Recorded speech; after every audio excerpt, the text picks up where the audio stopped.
KRP அணையில் மீன்கள் கொத்து கொத்தாக இறந்து மிதந்த விவகாரத்தில் அதிர்ச்சி தரும் ஆய்வறிக்கை வெளியாக இருக்கிறது. விவரங்களை செய்தியாளர் தேசிய சீலன் வழங்க கேட்கலாம். தேசிய சீலன், இந்த ஆய்வறிக்கையின் முழு பின்னணி என்ன?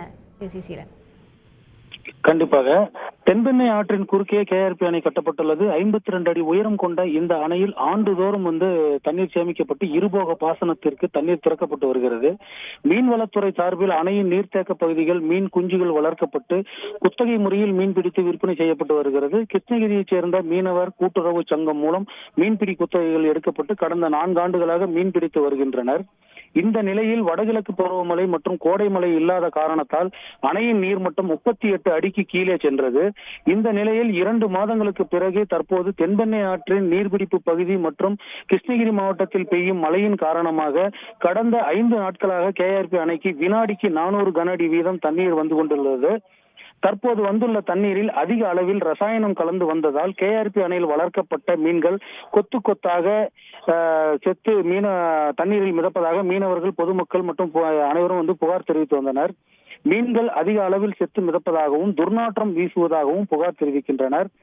தென்பெண்ணை ஆற்றில் அதிக அளவில் ரசாயனம் கலந்த நீரால் மீன்கள் உயிரிழந்து விட்டதாக புகார் தெரிவிக்கப்பட்டது.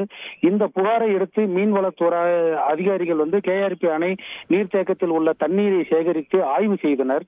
இந்த ஆய்வில் பல அதிர்ச்சியான தகவல்கள் வெளியாகியுள்ளது.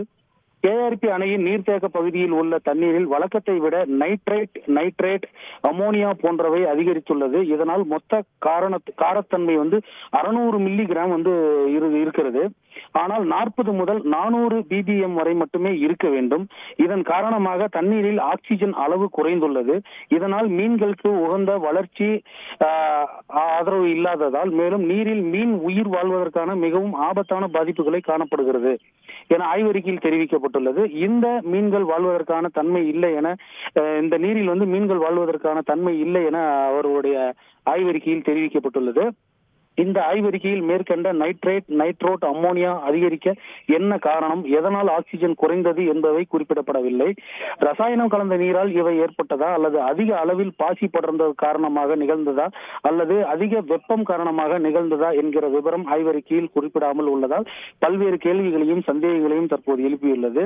தற்போது லட்சக்கணக்கான மீன்கள் செத்து மிதக்கும் நிலையில் நாள்தோறும் இதை நேரில் ஆயிரக்கணக்கான பொதுமக்கள் நீராடி செல்லும் இடமாக இருந்து வருவதால் அவர்களுக்கு இதனால் எந்த விதமான உபாதைகள் ஏற்படுகிறது என்பதை கண்டறிய வேண்டும் என சமூக ஆர்வலர்களும் தெரிவித்துள்ளனர்.